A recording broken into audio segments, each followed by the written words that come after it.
अस्सलाम वालेकुम।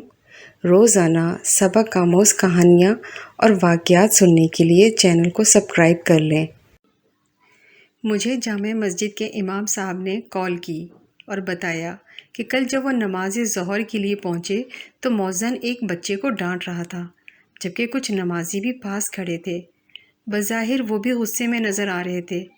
मुझे लगा कि बच्चे से मस्जिद के आदाब में बेअदबी हो गई है या खुदा न खास्ता कोई बेहुरमती हो गई है।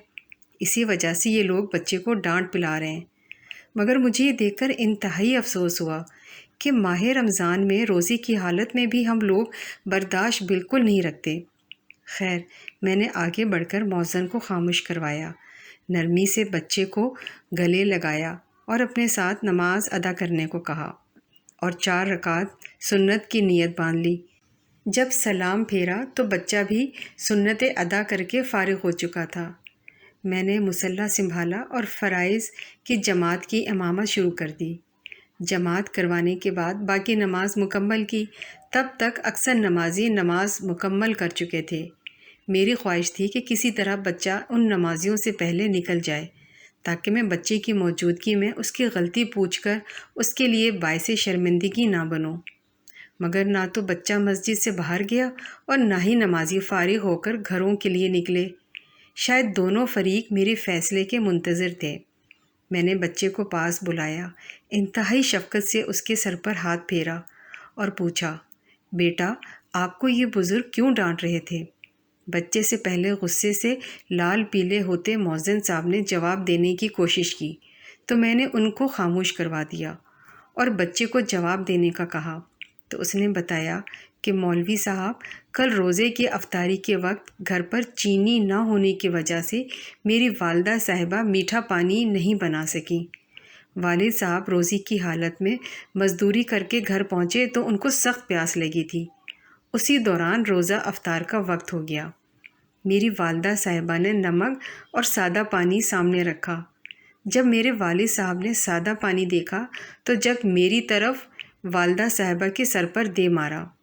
वालदा साहिबा चूँकि पहले ही रोज़े की हालत में भूखी प्यासी थी, सर की चोट भी ज़रा सख्त होती है, यूँ वो बग़ैर रोज़ा खोले ही बेहोश हो गई। वालिद साहब उठकर कहीं चले गए। मेरी दोनों बहनों ने घसीट कर मेरी वालदा साहिबा को अंदर कमरे में पहुंचाया, क्योंकि वो कम उम्र थी और उठाना उनके लिए मुमकिन नहीं था। रात को कहीं बहुत देर बाद मेरी वालदा साहिबा को होश आया तो उन्होंने रोज़ा अफ्तार किया और आज मेरी वालदा साहिबा ने मुझे चौधरानी जी, गांव के नंबरदार की बीवी, के पास भेजा कि कुछ पैसे एडवांस दे दें, हमने चीनी ख़रीदनी है। मगर चौधरानी ने माजरत करते हुए बताया उनके पास गुंजाइश नहीं है। याद रहे कि बच्चे के वालिद चौधरी साहब के डेरे पर मज़दूरी करते हैं, मतलब ज़ाती मुलाजिम हैं, और वालदा चौधरी साहब के घर पर काम करती हैं। वो चौधरी साहब के मकरूज़ हैं और कर्ज़ के बदले इंतहाई कलील आमदनी पर मुलाजमत करते हैं। जब चौधरानी ने इनकार कर दिया तो मुझे पता था और कोई शख्स हमको गांव से उधार नहीं देगा।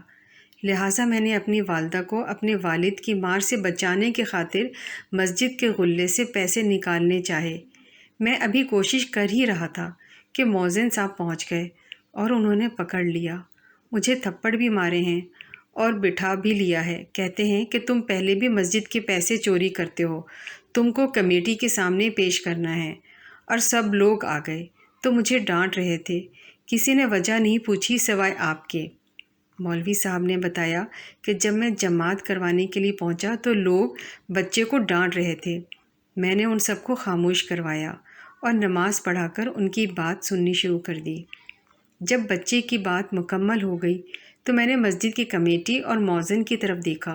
वो लोग अब नज़रें झुकाए हुए थे, मगर ख़ुद के हक़ पर होने के दलाइल दे रहे थे।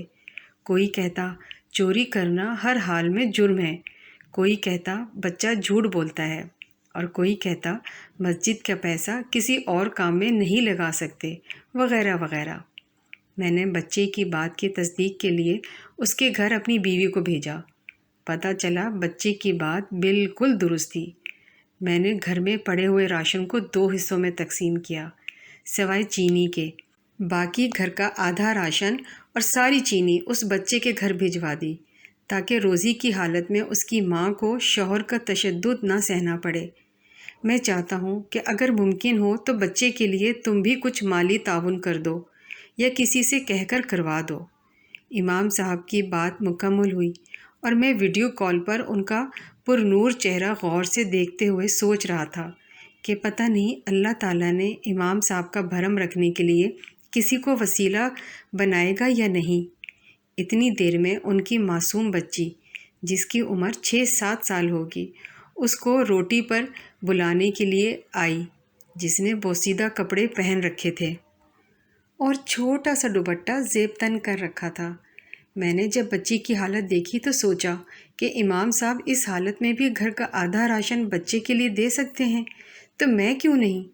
میں نے فوراً بہن بھائیوں سے رابطہ کیا اور پوچھا کہ عید پر کون کون نیا سوٹ لے رہا ہے۔ 2 بھائیوں اور 2 بہنوں نے بتایا کہ وہ نیا سوٹ خرید رہے ہیں۔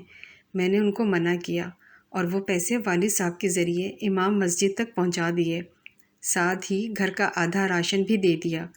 مگر میرا دل مطمئن نہیں تھا اور میری خواہش تھی کچھ مزید مدد بچے کی بھی ہو جائے اور کچھ مدد اللہ کرے امام صاحب کی بھی ہو جائے تاکہ ان کے بچے بھی عید پر نئے کپڑے پہن سکیں۔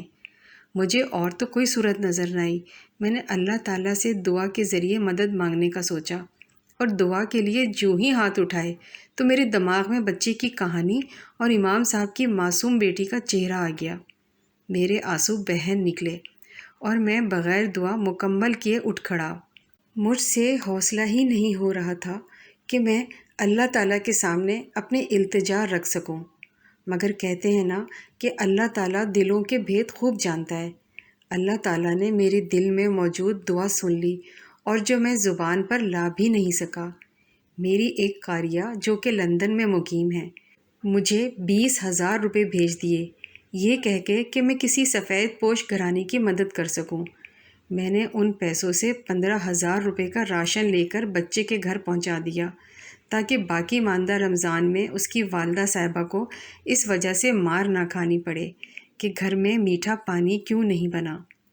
اور باقی کے 5,000 روپے میں نے 5,000 اپنی جیب سے جو جمع کر کے امام مسجد صاحب کی خدمت میں پیش کرنے تھے بتا دیا کہ یہ آپ کے لیے تحفہ ہے، آپ اپنے بچوں کو کپڑے خرید دیجیے گا۔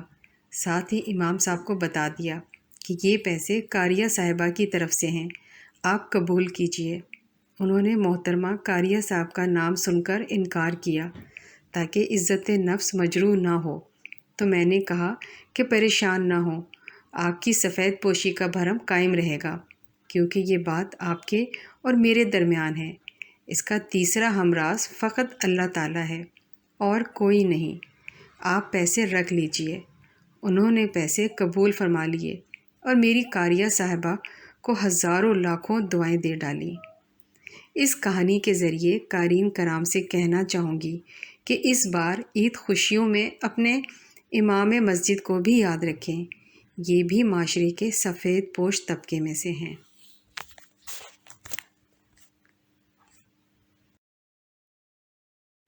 اگر آپ اس طرح کی ویڈیوز روزانہ دیکھنا چاہتے ہیں تو ہمارے چینل کو سبسکرائب کریں، لائک کریں اور بیل آئیکن کو آل کلک کریں۔